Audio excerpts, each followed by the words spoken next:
Hey guys good morning welcome back to my daily vlog. तो आज के होच्छे 14 तारीख। तो कि आर बोलबो आज के थेके भाबतेছি डेली व्लग करब और एतदिन थेके भिडियो आसे नाई। लास्ट भिडियो आपनारा देखते पाচ্ছেন যে সার্টিফিকেটের কারণে আর কি আর্মির অ্যাপ্লাই করা হয় নাই, ওটাই আমার ব্লগ লাস্ট ব্লগ ছিল। তো এখন থেকে আর কি डेली व्लग করার চিন্তা ভাবনা করছি। সেটা কেন জানেন? मेन কাহিনী হচ্ছে কি আগামীকাল হচ্ছে 15 তারিখ 15 সেপ্টেম্বর। তো আগামীকাল আর কি একটা আমসার ব্যাটালিয়নের মাঠ আছে। তো ওই মাঠটা হচ্ছে শহীদপুর গাজীপুরে। তো আমি তো যাইতে চাইলাম, সব কিছু রেডি করছি। তো মানে যত কিছু করার লাগে অ্যাপ্লাই করলাম, কাগজপাতি সব কিছু সত্যায়িত করলাম, আবার যত কিছু করার লাগে আর কি সব কিছু রেডি করছি। এখন আমি যে বাসা থেকে আর কি মাঠটা করতে যাব সেই টাকাটাই আমার কাছে নাই। কি বলবো আর, সকাল সকাল ঘুম থেকে উঠে আর এখন বৃষ্টিও পড়তেছে। ভগবান, আসলে আমাদের সাথে যে কী কী ঘটতেছে সেটা আমি আপনাদের বলে বোঝাতে পারবো না। তো সেটা আর কি এখন আমি আপনাদের সাথে তুলে ধরবো। তো আমি মূলত আর কি একটা গরিব ঘরের ছেলে। তো আমার বাড়িও আর কি সেরকমের ভালো না, আমার আর্থিক অবস্থা সেরকম ভালো না, যাইতেছে আর কি দিনকাল কোনো মতনে। তো বৃষ্টি হচ্ছে এখন আর কি, এখন এগুলো কথা না বলি, তো একটু মানে বাইরে যাব। তো বাইরে থেকে আসি তারপরে আর কি আপনাদের সাথে শেয়ার করতেছি। কেন এতদিন হাতে আপনাদের সাথে ভিডিওতে আসি নাই। তো চলেন আগে একটু আর কি আসি।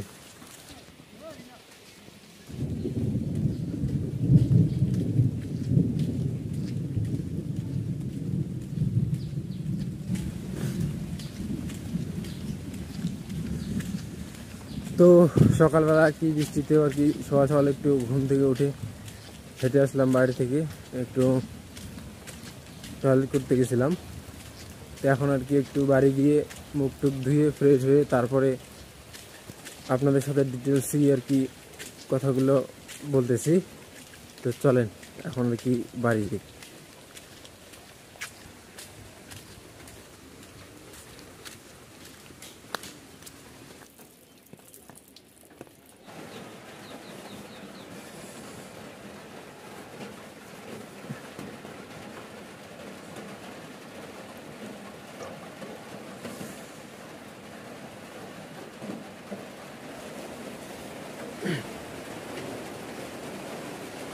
তো যাই হোক গাইস, যেটা বলতে চাচ্ছি আর কি, মানে আমি আর কি বলবো সেটা বলে বোঝাতে পারতেছি না। তো আপনাদের একটা জিনিস দেখাই। তো এতদিন থেকে আর কি আমি একটা দোকানে কাজ করছিলাম, তো বাড়ির অবস্থা ভালো না তার জন্য। তো তার সাথে সাথে আর কি একটা আমসার ব্যাটালিয়নের যে অ্যাপ্লাইটা ছাড়ছিল না, সার্কুলারটা ছাড়ছিল, ওখানে আমি অ্যাপ্লাই করছিলাম। এই যে দেখেন, এই যে মানে অ্যাপ্লাইটা করছিলাম, সব কিছু মানে কাগজপত্র আর কি রেডি করছিলাম। তো কোনো আর কি অ্যাক্সিডেন্টের কারণে আর কি যাইতে পারতেছি না। আর অ্যাক্সিডেন্টটা কি সেটা আপনাদেরকে বলি। আমার কাছে তো টাকা নাই, তার সাথে আর কি আমার দিদির সাথে একটি মানে ওর শ্বশুরবাড়িতে ভেজাল লাগছে। দিদি আর কি 3 দিন থেকে আর কি সদর হাসপাতালে আছে আর কি ভর্তি অবস্থায়।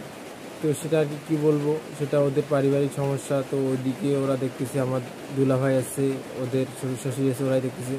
কিন্তু আমাদের এই দিক থেকে যে আমরা সাপোর্ট দেবো, সেই সাপোর্ট দেওয়ার মতনও আমাদের কোনো সামর্থ্য বা সাহস বা অর্থ নাই যে আমরা এইভাবে ওদেরকেও আর কি সাপোর্ট দিই। আসলে মেন কথা হচ্ছে যে আমি কি বলবো, আমার মূলত আর কি আজকে সত্যিটা বলেই দেই, আমার মা বাবা এই দুনিয়াতে আর বেঁচে নেই। তো আমার মা মারা যাওয়ার প্রায় 2.5-3 বছরের কাছাকাছি হচ্ছে। তো তখন থেকে যে আমাদের জীবনটা কী হয়ে গেছে সেটা আমি আর বলে বুঝতে পারবো না। তো আগেই আর কি জীবনটা হয়তো একটু হলে ভালো ছিল। তো যাই হোক, এত কষ্টের মাঝেও আমি তারপর একটা সার্কুলার আবেদন করার সাথে সাথে একটা দোকান খুঁজে পাইলাম। পাড়া প্রতিবেশীদের এক দাদা হয়, তো ওই ফটোকপির দোকানে এতদিন থেকে কাজ করতেছিলাম। তো ওইখান থেকেও আর কি ফোন দিচ্ছে যাওয়ার জন্য। আর এখন আমি বাড়িতে আছি, কারণ বাইরে বৃষ্টি পড়তেছে সকাল থেকে। আপনাদের দেখাই, এই যে দেখেন বৃষ্টি পড়তেছে, তার জন্য আর কি এখনও দোকান যাইতে পারি নাই।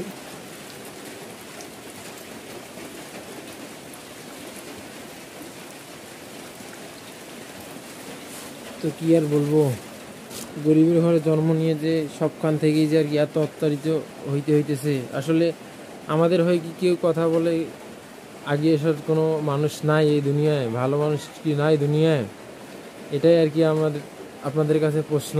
তো আমি এখানে কি করব বলেন? আমরা এতটাই অসহায় যে না পারছি কাউকে মন খুলে কষ্টগুলো বলতে, না পারছি গরিবি থেকে উঠতে।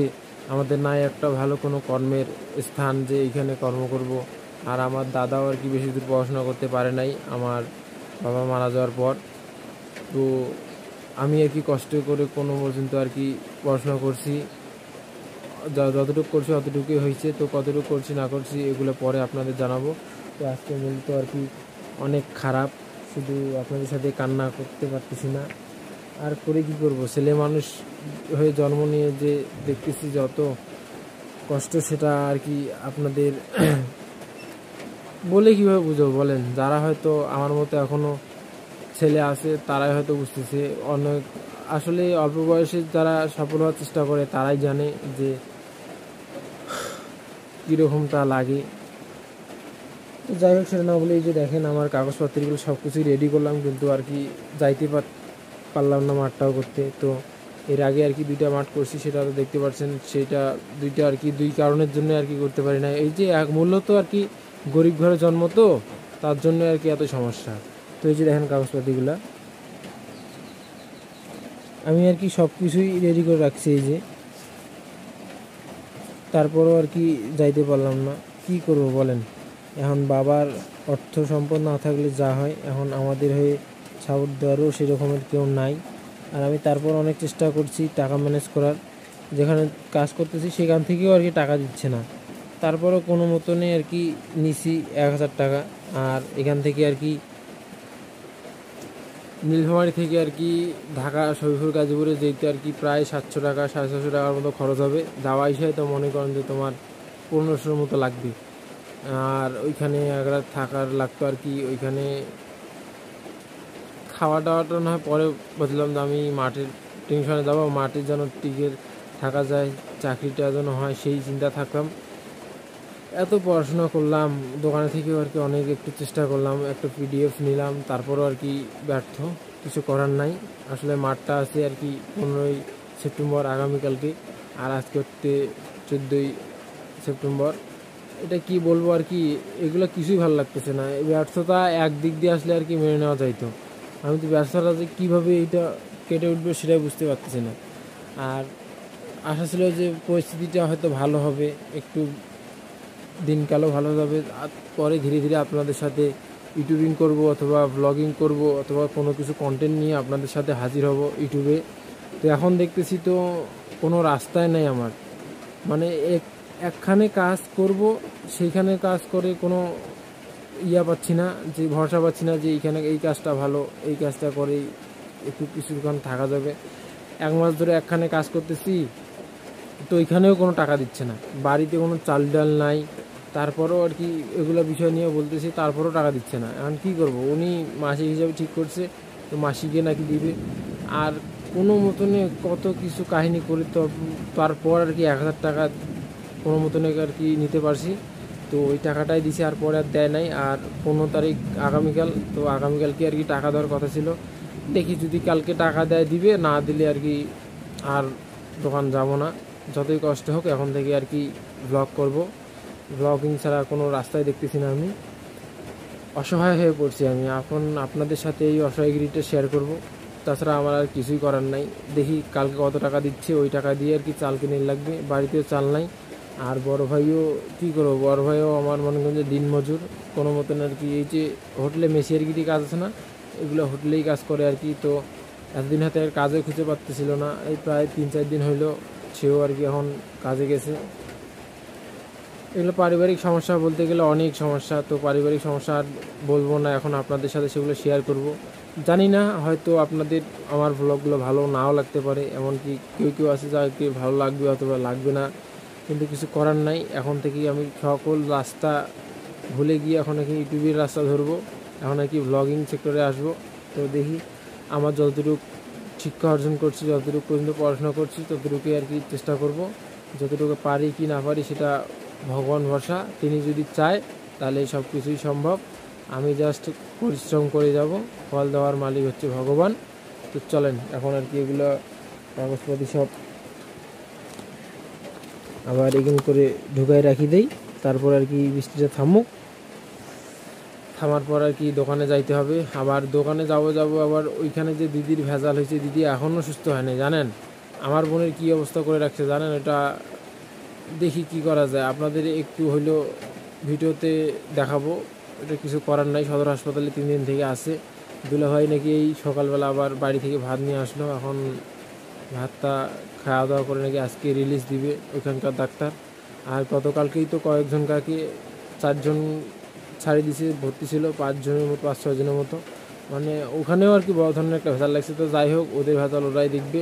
কিন্তু আমার পারিবারিক এদিকে যে আমাদেরও বাড়ির অবস্থা, আমাদেরও যে অবস্থা, একটা বাড়িতে অসুস্থ একটা আমার আবু পড়ে আছে, তাকে নিয়েও আর কি পারতেছি না। কি করব বলেন, 3 বেলার জায়গা যে 1 বেলা যে আমরা এক মুঠ খেয়ে ভালোভাবে বেঁচে থাকবো, সেটারই এখন আর কি এমন অবস্থা হয়ে গেছে আমার বাবা মা মারা যাওয়ার পর। তো এইটা এখন আর কি আমাদের সমাধান করে দেওয়ার মতন কেউ আগে আসতেছে না, কেউ একটা ভালো কর্মপদও দেখে দিচ্ছে না যে এই কর্মটা করো রে, এটা ভালো আছে ওটা ভালো আছে, তোমরা করো, তোমাদের অভাবটা কেটে যাবে, কেউ দেখতেছে না। আর এগুলো আর কি বলবো, বলতে গেলে দুঃখের কথা অনেক। তো দুঃখের কথা এখন বলে লাভ নাই। তো আমি এখন থেকে ডেলি ব্লগেই করব, দেখা যাক কী রকমের হয় আর কী রকমের করতে পারি কি না, এখন কন্টিনিউ করতেও পারি কি না এসব বুঝতে পারতেছি না। না পারলেও করবই আমি, দেখা যাক কতদূর আর কি যাইতে পারি। ভগবান আমাকে যদি সফলতার পথ দেখায়, এখন আপনাদের সাপোর্ট এবং আপনাদের হাত ধরেই আমি এখন পৃথিবীর রাস্তায় পাড়ি দিলাম। আপনারা যদি একটু আমাকে সাপোর্ট দেন অথবা সাহস দেন, আমাদের পাশে দাঁড়ান, তাহলে হয়তো আমাদের একদিন দুঃখ থেকে সুখের নাগাল অবশ্যই আসবে। তো দয়া করে আমাদের একটু পাশে দাঁড়ান, আমাদের অসহায়দের একটু সাপোর্ট দেন, কেননা আমি মুখ ফুটে সেরকমের অনেক কিছু বলতে পারতেছি না। আর অতীতের কথা এখন বলতে গেলে অনেক। তো যাই হোক, আমাকে একটু মানে শক্ত হইতে হবে, অনেক স্যাক্রিফাইস করার পর আর কি এই রাস্তাটা ধরে নিতে হবে, যতই কষ্ট হোক, যতই লজ্জা হোক, কী হোক, এগুলো সবগুলো এখন বাদ দিয়ে এখন ডেলি ভ্লগ করব আপনাদের সাথে। অনেক অন্যায় অত্যাচার দুঃখ কষ্ট সহ্য করছি, এখন আর ইউটিউবিং পথ ছাড়া আমি আর কোনো পদে দেখতে পাচ্ছি না।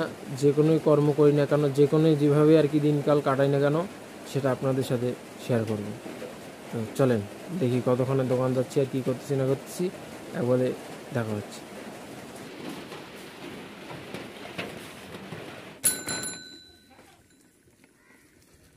তো গাইস, এখন বাজে আর কি 1টার মতো।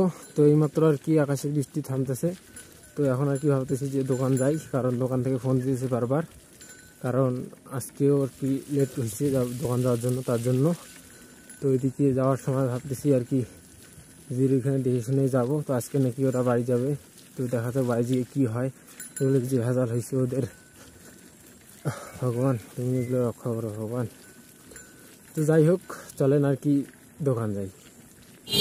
তো গাইস, এইমাত্র আর কি দোকানে আসলাম। তো এই যে এই দোকানটায় আমি আর কি কাজ করি। তো দাঁড়ান আপনাদের দোকানটা দেখাই। এই যে এখান থেকে আর কি ফটোকপি করে এই যে করতেছে এইভাবে। তো চলেন এখন আর কি কাজ করি, দেখা যাক আগামীকালকে কী হয়।